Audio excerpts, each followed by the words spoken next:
जिस तरह से नगीना के लोगों ने आशीर्वाद देकर, प्यार देकर मुझे वोट की ताकत से कामयाब बना के भेजा, उसी तरह से जिस तरह की मेहनत मैंने वहां देखी थी, मेरे भीम आर्मी के साथी, हमारे आजाद समाज पार्टी के नेता, उसी तरह के कार्यकर्ता मेहनत यहाँ इस मीरापुर विधानसभा में भी कर रहे हैं। मेरा विश्वास है जिस दिन चुनाव अनाउंस होगा और वोट पड़ेंगे और परिणाम आएगा, मैं संकल्पित हूं इस मिट्टी के आशीर्वाद से कि मीरापुर विधानसभा हम लोग कम से कम 20,000 वोटों से जीत के जाएंगे। इस बात का मुझे बहुत जय मंडल, जय जोहर, जय जोहर। मीरापुर की जनता जिंदाबाद, जिंदाबाद, जिंदाबाद।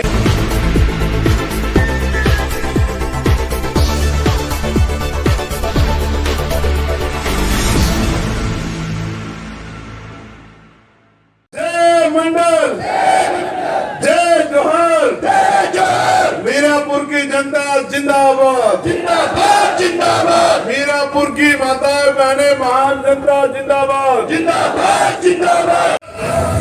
एक खुशी इस बात की है कि जहां दूसरी तरफ हर पार्टी आर्थिक रूप से बड़ी सक्षम है, उनके कार्यकर्ताओं में बड़े बड़े साधन संसाधन है, उनके पास मीडिया को देने के लिए तमाम तरह के ऐड है, व्यवस्थाएं हैं।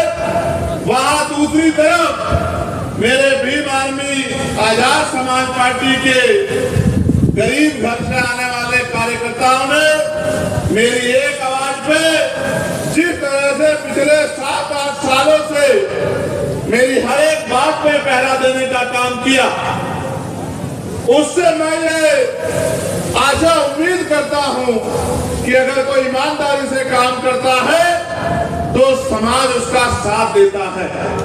इसी तरह का प्यार नगीना में भी आपने मुझे दिया। सभी जाति धर्मों के लोगों ने मुझे वोट देकर और बड़ी बड़ी पार्टियां जिन पे बड़े बड़े नेता हैं, बड़े बड़े साधन हैं, उन बड़ी बड़ी पार्टियों पे भरोसा ना करके जिस तरह से नगीना के लोगों ने आशीर्वाद देकर, प्यार देकर मुझे वोट की ताकत से कामयाब बना के भेजा, उसी तरह से जिस तरह की मेहनत मैंने वहां देखी थी, मेरे भीम आर्मी के साथी, हमारे आजाद समाज पार्टी के नेता, उसी तरह के कार्यकर्ता मेहनत यहाँ इस मीरापुर विधानसभा में भी कर रहे हैं। मेरा विश्वास है जिस दिन चुनाव अनाउंस होगा और वोट पड़ेंगे और परिणाम आएगा, मैं संकल्पित हूं इस मिट्टी के आशीर्वाद से कि मीरापुर विधानसभा हम लोग कम से कम 20,000 वोटों से जीत के जाएंगे। इस बात का मुझे बहुत सम्मानित साथियों, चुनाव लड़ेंगे तो जाहिर ये सच है, लेकिन चुनाव लड़ाएगा उनको एक क्षेत्र, चुनाव लड़ाएंगे उनको पार्टी के संगठन के कार्यकर्ता और नेता। और इस मंच पर उपस्थित हमारी पार्टी के सभी सम्मानित नेताओं का भी मैं यहाँ पहुंचने पर धन्यवाद करता हूँ। जो प्रभारी यहाँ लगाए गए हैं उनकी मेहनत का भी मैं धन्यवाद करता हूँ। जितने साथी जो टिकट की दौड़ में थे और जो चाहते थे उन्हें मौका मिले, लेकिन उन्होंने जिस तरह की वफादारी पार्टी के साथ दिखाई है, मैं उनको संकल्प लेके कहता हूं कि आपके अधिकारों के साथ किसी भी तरह का नुकसान हम लोग नहीं होने देंगे। इस बात का भी मैं आप लोगों को वचन देता हूं। जाहिद भाई का चुनाव निर्णय इसी बात पे हुआ कि उनका न कोई क्षेत्र में कोई विवाद है और न ही अपवाद है, वो निर्विवाद व्यक्ति हैं और पहली बार चुनाव के मैदान में आए हैं।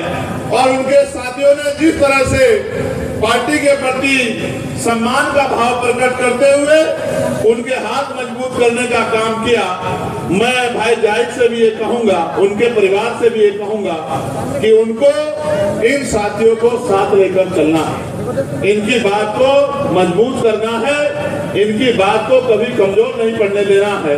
और जिस तरह से मंडल के प्रदेश कमेटी के और जिले के संगठन ने हाथों हाथ मेरी बात को मजबूत करने का काम किया, उसके लिए भी मैं उनका कोटि कोटि धन्यवाद करता हूँ। सम्मानित साथियों, मानव काशीराम साहब जिनका आज परिनिर्वाण दिवस है, उनके बहुत सारे लक्ष्य और सपने थे। लक्ष्य उन्होंने निर्धारण किए और लक्ष्य लगभग उन्होंने पूरे किए, लेकिन एक लक्ष्य उनका अधूरा रह गया। वो लक्ष्य ये था जिसका मैंने सबसे पहले जिक्र किया कि एक दिन ऐसा आएगा कि बाबा साहब अम्बेडकर के बच्चे, इस विचारधारा को मानने वाले लोग देश की सर्वोच्च कुर्सी में बैठेंगे। कि होने के नए उनके अनुयायी होने नाते मेरी आपकी हम सबकी ये जिम्मेदारी बैठती है कि हम उनके अधूरे सपने को पूरा करें। करना चाहिए नहीं करना चाहिए बताओ? अगर कोई पिता अपने बच्चों के सामने किसी काम को अधूरा छोड़कर चला जाए तो उनके बच्चों की ये जिम्मेदारी बनती है नहीं बनती है कि उनके अधूरे काम को पूरा करें। मुझे दोनों हाथ उठा के बताओ कि इस काम को पूरा करने में मेरी मदद करोगे नहीं करोगे? तो आओ फिर मेरी बातों पे गौर करो। आप जानते हैं देश जब आजाद हुआ 15 अगस्त 1947 को, मैं बार बार समझाता हूं और आज फिर आपसे कह रहा हूं और आपकी बात समझ में आएगी। मैं इस बात की भी गारंटी देता हूं। मेरी गारंटी मोदी जी की गारंटी जैसी नहीं है जो कभी पूरी नहीं होती। मेरी गारंटी तो वो गारंटी है जो पूरी भी होगी और जिस दिन पूरी होगी आपको एहसास भी होगा। मैं आपको विश्वास दिलाता हूं जब आप मेरी बात को यहाँ से सुन के घर की तरफ लौटेंगे और अगले कुछ समय बताओ, नहीं जोर से बताओ, नहीं आवाज का मैं नहीं मानता इस बात को, नहीं एकजुट होकर बताओ। आनी चाहिए आनी चाहिए, क्या मीरापुर हमारे हिस्से में आनी चाहिए आनी चाहिए? तो आप जाहिद की इंतजार करोगे, अपने आप जाहिद बन के काम करोगे? बताओ, और सिर्फ जाहिद बन के नहीं, मुजाहिद बन के काम करना कि हमें जो है इस लड़ाई को जीतना। कर दोगे नहीं कर दोगे? और ये भाईचारा बना लोगे नहीं बना लोगे? और जब जैसे आपकी ताकत आज बनी है, आप देखना बहुत सारे लोगों को नींद नहीं आएगी, नींद नहीं आएगी और वो लग जाएंगे कि कोई झगड़ा हो जाए, कोई विवाद हो जाए। तो मैं आपको धैर्य रखने के लिए भी कहूंगा, समझदारी दिखाने के लिए कहूंगा, 2 कदम पीछे हटने के लिए कहूंगा, लेकिन इसलिए कि लोगों का भला करना, इसलिए पीछे हटने कहूंगा। लेकिन ये आपसे कहूंगा कि अब आपके कंधों पर जिम्मेदारी है। कौन कहता है नौजवान कमजोर होता है? कौन कहता है? शहीद आजम सरदार प्रताप सिंह सराभा 19 साल के थे जब उन्होंने देश की आजादी के लिए बलिदान दिया था। अंग्रेजों के सामने घुटने नहीं टेके, शहादत स्वीकार की थी। शहीद आजम सरदार भगत सिंह 23 साल के थे जब उन्होंने हंसते हंसते फांसी का फंदा चुमा था। और शहीद आजम संत शहीद शिरोमणि उधम सिंह जी, जिन्होंने जनरल ओडवार को लंदन में जाकर सबक सिखाने का काम किया था। कौन कहता है नौजवान कमजोर होता है? नौजवान जो है निर्माण नहीं कर सकता। और आपका अपना सिपाही, आपका सबसे छोटा वर्कर चंद्रशेखर आजाद आज नौजवान ही तो है जिसने बड़े बड़ों के दांत खट्टे कर रखे हैं। आप नहीं जानते हो क्या? बताओ, पार्लियामेंट में आपके इस कार्यकर्ता से ज्यादा मजबूती से कोई आवाज उठाता है क्या आपकी? बताओ, निडर होकर आवाज उठाता हूं नहीं उठाता? तो मैं फिर आपसे कह रहा हूं, एक बार साथ दिया तो आपकी एक ताकत बनी। अब उत्तर प्रदेश में लक्ष्य बना लो और कुछ पार्टियां तो आपको हराने के लिए लड़ेंगी। याद रखना मेरी बात, वो भाजपा से नहीं लड़ेगी जिसका से चुनाव होगा, या सीधा सीधा चुनाव भाजपा से होगा। ये बात को मेरी याद रखना और हौसले बुलंद रखना, क्योंकि वो शाम दाम दंड भेद और मशीनरी पुलिस सबका प्रयोग करेंगे। डर तो नहीं जाओगे?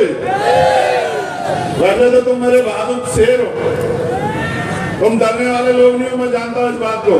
और ये तो तुमने खतौली में भी करके दिखाया था। क्या मैं नहीं जानता इस बात को कि बड़े बड़े लोगों को धूल चटाने का काम किया था? लेकिन मैं आपसे कह रहा हूँ, अगर ताकत नहीं बनाओगे तो सड़कों पे नारे लगाते रह जाओगे, और ताकत बनाओगे तो फिर आपके लिए क्षेत्रों में काम करा पाओगे पॉलिसी बना के, क्योंकि कानून असेंबली में बनेंगे, लखनऊ में, मीरापुर में नहीं बनेंगे। मीरापुर के लोग तो वोट की ताकत देके भेज सकते हैं। मैं एक और बात आपसे जानना चाहता हूं, जब आप 100 रुपए का सामान खरीदते हैं तो उस सामान को चेक करते हो नहीं करते हो? करते हो नहीं करते हो? ये देखते हो कि सामान पूरा है या नहीं है? ये देखते हो कि एक्सपायर तो नहीं हो गया सामान? देखते हो ना? और जिसको वोट देते हो 5 साल आपकी गलियों में भी दिखाई देता, फिर कुछ सोचते हो नहीं सोचते हो? कब तक ठगे जाते रहोगे? कब तक ठगे जाते रहोगे?